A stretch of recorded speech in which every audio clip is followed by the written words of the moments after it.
Arrivée dans la ville, sa tante l'accueillait avec froideur, et n'était pas la personne la plus aimable. Celle-ci lui fit comprendre qu'elle n'était pas la bienvenue et qu'elle devrait se débrouiller seule. Malgré tout, elle était déterminée à ne pas laisser cela l'arrêter.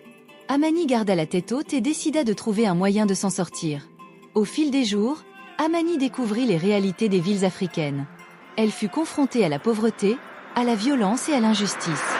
Mais au lieu de se laisser abattre, elle décida de se battre pour changer les choses.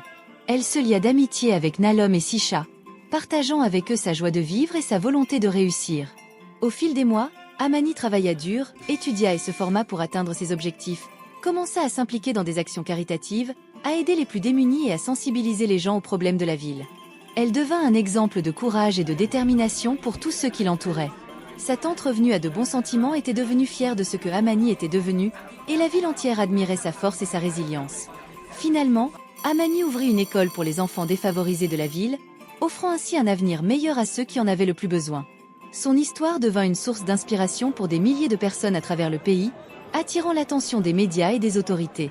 Ainsi se termina l'histoire d'Amani, une jeune fille pleine d'espoir qui avait su surmonter les épreuves pour réaliser ses rêves. Son parcours captivant et émouvant avait touché le cœur de nombreuses personnes, faisant d'elle une véritable héroïne moderne.